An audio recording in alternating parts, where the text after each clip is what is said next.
Tester Season 2. Personally, this is a video on my Samurai Speaks Out regarding Dark Souls 3 The Ringed City. Personally, expect spoilers, so if you haven't go play it, then come back and then hear what I have to say on the subject.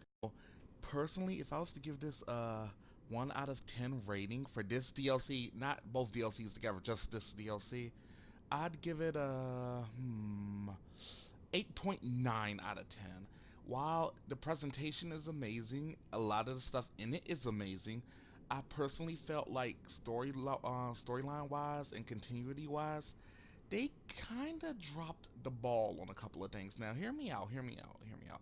Let me explain to you why. Because, like, in the Dark Souls vanilla based canon game, there are like three sisters of the Sable Church. We only met two of them, Yuria and Elfride. We didn't meet Lillian, so not even in this DLC. So, yeah, if you're expecting to follow that storyline, yeah, I'm gonna have to cut your hopes short. It don't happen in this. But yeah, besides that, personally, as its own continuity DLC from Ashes of Ariandel to the Ringed City, I'd say it's a 10 out of 10 for that. If you're following strictly that storyline, but if you're not a storyline buff from the vanilla game over, yeah, that's going to be 8.9 out of 10. All right. Now, personally, like the areas, like when you first get into the Ringed City, like you go to Dreg Heap, and Dreg Heap pretty much is like, they tossed almost like every major area in the Dark Souls, Demon and Dark Souls trilogy. They just tossed them up into a blender, and then there you go.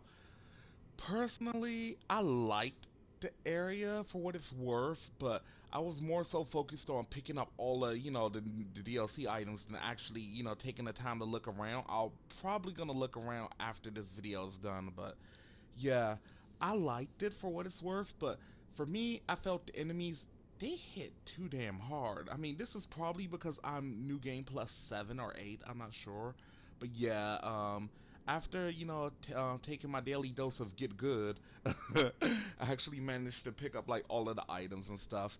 I like the area. The only thing I will say I personally didn't like was the whole like fact of the matter that you had to play stealth souls with the angels and shit. I mean, granted, but I mean, all that really is just like surviving, to be honest. And once you find like the appendage that the angel belongs to, then you can get rid of them out of your game for good. So, I mean, it's only like three angels in the game, so it ain't really nothing to worry about. Let's see. I've noticed that I've actually mentioned those YouTubers like Body Video about that.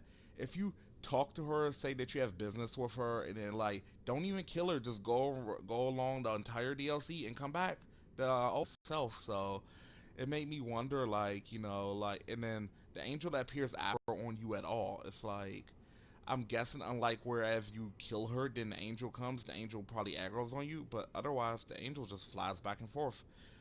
Let's see. And regarding the other NPC that appears there, Lap, personally, I liked Lap's character. I'm not going to spoil who he is until the later half of this review, but yeah, I thought he was cool. I thought he was decent. I mean, granted, though, I thought he was a real. I'll let you know that now. He's not. Overall, I mean, the basic premise of the Ringed City is you're following Slave Knight Gale, to try to beat him to get to the Dark Soul before he does. Let's see. Continuing on from that, let's talk about the first boss of the DLC. The Demon in Pain, the Demon Below, and the Demon Prince. Like, I'm not gonna lie to you. This was the very first boss in Dark Souls that I ever had to respec my character in order to overcome. And like normally, like this DLC, personally, there's two spells in this game that you really, really need for this DLC. I mean, you could do it melee wise if you want, but I fucking straight went with the Pestilent Mercury spell and the Dorothy's Gnawing spell. So, like, my current build is a hybrid, I think, a hybrid mage and melee build. Here, I'll show it to you. Oh, not that. Which one is that? Yeah, here. My player level was 452. Of course, Hollow is 99. Vigor is 99. Attunement's 31. Endurance 45. Vitality 62. Strength 77. Dex 77. Intelligence 60. Faith 60. And luck 30. Yeah, pretty much. With that being said, I pretty much resorted to using Dorothy's Gnawing, and I summoned, I think, Lap and Gale for that fight. Personally, I handled both of them easily, but just showering them with Dorothy's gnawing, you pretty much got an easy victory right then and there. So, I mean, let's continue on beyond that. After that, you got the Ringed City, and like personally, to me, I wanted that city to be Londor. People said that they don't consider it to be Londor. Like to me, I personally felt it was Londor, just a retcon version of it. And like at the same time, when I went through the city and stuff, I personally liked it, but I was so upset that they removed so many things out of the Ringed City. Like for example, the proof of a pact. I personally felt like that should have still been in the game. Like personally, they kind of really dropped the ball regarding that. I mean, I liked the DLC. I thought the areas was interesting and stuff. You know, continuing on past that, like you'll see what's that thing? I think it's a locust. Yeah, one of the locust mobs who's actually a good guy in this instance. You talk to him and then he tells you about the Ringed City and he tells you to go search out Philionor of the the church and stuff. See, this is what pisses me off because you know, I personally felt the character Philionor should have never been in the game. That should have been Liliana of the Sable Church, and that should have probably been a boss fight or something. Continuing on past that, you eventually go all the way down and work your way into the city, and then from the city you run into the Ringed Knights, whose armor I'm pretty much wearing. The Ringed Knights, they seem like an earlier version of the Dark Race. I'm not sure, but I mean, you can see they have something that's similar to the Dark Soul imprinted in their chest. And after that, you get into the swamp and stuff.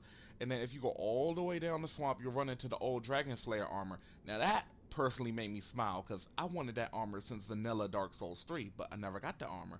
Continuing on beyond that, you'll run into Dark Eater Midir, who is the optional boss and stuff. Like personally, I like the fact that they actually had him because Midir kind of reminds me of like updated Calamite in ways because like let's be honest here, we all needed a gigantic dragon. So yeah, let's see. Continuing on from there, you got your whole little cave like area where you've run into the Moaning Knight and stuff.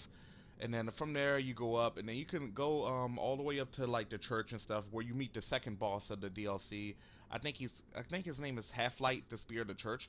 Here, this boss is two different things. If you're playing offline, you're gonna run into Half Light Spear of the Church, but if you're playing online, you run into like NPC. Why did I say NPC? You run into a Painted Knight Guardian, and then you'll run into an actual online invader. And so pretty much it's a gang boss. So I mean, after you killed him, you can revive Judicator Argo if you decide to murder him in a fight, which I did. I'm not gonna lie, I murdered Judicator Argo because he was talking all that shit, so I just punched him in the face and went on. Once you go through there, you go up, and then you'll eventually run into Philionor, and then after Philionor, yeah, I'm not gonna explain what happens for that part because that's actually a major spoiler. If I explain that, that'll just wreck the whole point of playing the Ring of City. Then eventually you run into the final boss of the DLC, which is Slave Knight Gale. I'm not gonna lie, that boss was amazing. I can't really say anything bad about the guy because he was a good boss. Let's just face it, he was an amazing boss for the DLC. Like, though, personally, I kind of wish that there was a secret optional dungeon out in that big, expansive area. Because let's face it, that shit's open world. So they could have at least had one, like, hidden tower in the back, like how they did with the Demon Ruins, and put, like, all sorts of good shit in the back there. Yeah, that could have been possible rather than what they did afterwards, which was, like, this, like, little small alcove where you eventually run into Shira, who, like, pretty much wants to kill you, and then after that you kill her, then you go back into the one little area you couldn't open up. I mean, eventually at the end you can choose to give the dark soul to the painted, to the painter in Ashes of Ariandel, and then if you tell her your name, she'll paint a painted world with your name on it. So, like for example, if you create your character named Donald Trump, it'll be like the painted world of Donald Trump. But if you don't, then she'll just call it the painted world of Ash. It kind of hit me in the feels because she's all like, I wonder when Gale attempts to make his return, because like deep down inside I'm like, shit, I kind of killed Gale, so like, yeah, homeboy ain't coming back. But yeah, other than that, I like the DLC for what it's worth, and I think it's amazing. But I still feel they dropped the ball on a lot of things. But with that being said, this is Samurai, over and out. Later.